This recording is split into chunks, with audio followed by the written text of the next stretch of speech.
Breaking news.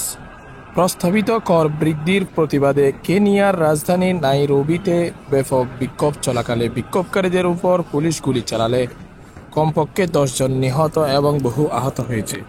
বিক্ষোভকারীরা দেশটির সংসদ ভবনের এক অংশে আগুন লাগিয়ে দিয়েছে। বিক্ষোভ হলো হামলা দেওয়া পাল্টা দেওয়া চলতেছে। মূলত একদিন আগে আমেরিকা কেনিয়াকে আমেরিকার একদম নিকটতম বন্ধু হিসাবে ঘোষণা করেছিল। ন্যাটোর বাইরে 3টি মাত্র দেশ এই বন্ধুত্বের মধ্যে রয়েছে।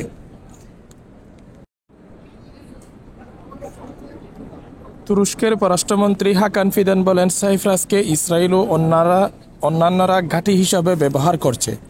আমরা গোয়েন্দা প্রতিবেদনে ধারাবাহিকভাবে লক্ষ্য করেছি যে গ্রিক সাইপ্রাসকে কিছু দেশ গাজার বিরুদ্ধে অভিযানের জন্য ঘাঁটি হিসাবে ব্যবহার করছে। যখন আমরা এই বিষয়টি নিয়ে প্রশ্ন তুলি তখন তারা হঠাৎ করে এটিকে লজিস্টিক বেস হিসাবে দেখায়। তিনি বলেন, আমরা তাদেরকে এই বলে সতর্ক করে দেই যে মধ্যপ্রাচ্যে চলমান সংঘাতে পক্ষ নেওয়া অনিবার্যভাবে আপনাদেরও আগুনের দিকে ঠেলে দিবে। বয়কট ছাড়া আসলে মুসলমানদের কোর্টে আর বল তেমন নেই। যত বিলাপ যত বিশ্লেষণ আর যত গবেষণাই করা হোক, এই একটা গুটি আছে, এখন খেলা 16 চালে চলে গেছে। বয়কটের পেস্টাই কষতে হবে, একে মহা বয়কটে পরিণত করতে হবে।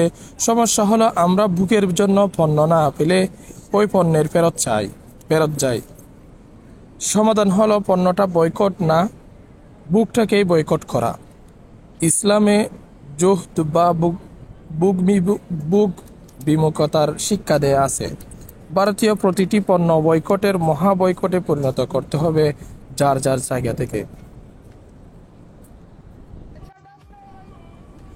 পাকিস্তানের খাইবার পাখতুনখোয়ায় সেনা অভিযান রুখে দিয়েছে সাধারণ জনতা। ইতিপূর্বে একাধিকবার সন্ত্রাস দমনে নিরীহ জনগণ হত্যার ইতিহাস তৈরি করেছে পাকিস্তান সেনাবাহিনী। তাই খাইবার পাখতুনখোয়ার জনগণ এবার কোনো ভুল করে নাই। সন্ত্রাস দমনের নামে নিরীহ জনগণের রক্ত নিয়ে তামাশা করার সুযোগ দেয় নাই। আরেকটি উত্তর ওয়াজিরিস্তানের জনগণও সেই অভিযান রুখে দিয়েছে। সেনাবাহিনী পিছু হটতে বাধ্য হয়েছে। উত্তর ওয়াজিরিস্তানের জনগণ নিজেদের উপর অবধারিত করেছিল যে কেউ যদি আন্দোলন শেষ না করে ঘরে ফিরে তাহলে সে 10 লাখ টাকা জরিমানা দিবে। অবশেষে তারা আন্দোলন সফল করে ঘরে ফিরছে। নাফাক সেনাবাহিনী পিছু হটতে বাধ্য হয়েছে। উত্তর ওয়াজিরিস্তানের সন্ত্রাস দমনে গিয়েছিল কিন্তু নিজেই দমন হয়ে। রাশিয়ার প্রেসিডেন্ট ভ্লাদিমির পুতিন তুরস্কের প্রেসিডেন্ট রজব তাইয়েপ এরদোয়ানের সঙ্গে টেলিফোনে কথা বলেছেন। টেলিফোন সংলাপে তুরস্কের প্রেসিডেন্ট রিসেপ তাইয়েপ এরদোগান দাগেস্তানে জঘন্য সন্ত্রাসী হামলার তীব্র নিন্দা জানান।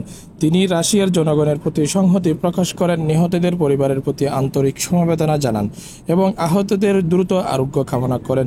ভ্লাদিমির পুতিন সমবেদনা ও সমর্থনের জন্য এরদোগানকে ধন্যবাদ জানিয়েছেন। নেতৃবৃন্দ সন্ত্রাসের বিরুদ্ধে লড়াইয়ে ঘনিষ্ঠ সমন্বয় চালিয়ে যাওয়ার বিষয়ে একমত হন। তারা 3 ও 4 জুলাই আস্তানায় সংলগ্ন সাংহাই কোঅপারেশন অর্গানাইজেশন SCO শীর্ষ সম্মেলন সহ আরও ব্যক্তিগত যোগাযোগ বজায় রাখতে সম্মত হয় রাশিয়ার পররাষ্ট্র মন্ত্রণালয়। পাকিস্তান সেনাবাহিনীর পশতুন ইউনিটের বিদ্রোহ। পশতুন সৈন্যরা ঘোষণা করেছে যে উত্তর পশ্চিম সীমান্ত প্রদেশ ও বর্তমানে খাইবার পাখতুনখোয়ায় কাউকে অপারেশন করতে দেওয়া হবে না। পাকিস্তানের আমেরিকান ব্যাকড গভর্নমেন্ট তথাকথিত সন্ত্রাস দমন করার নামে খাইবার পাখতুনখোয়ায় যে অভিযান চালানোর ঘোষণা দিয়েছে, পশতুন সেনারা তাকে প্রতিবাদের আড্ডায় গৃহীত সিদ্ধান্ত বলে অবহিত করেছেন এবং বলেছে ইসলামের ঘাঁটি খাইবার পাখতুনখোয়ায় মুসলিম যোদ্ধাদের উপর কোনো অভিযান তারা মানবে না।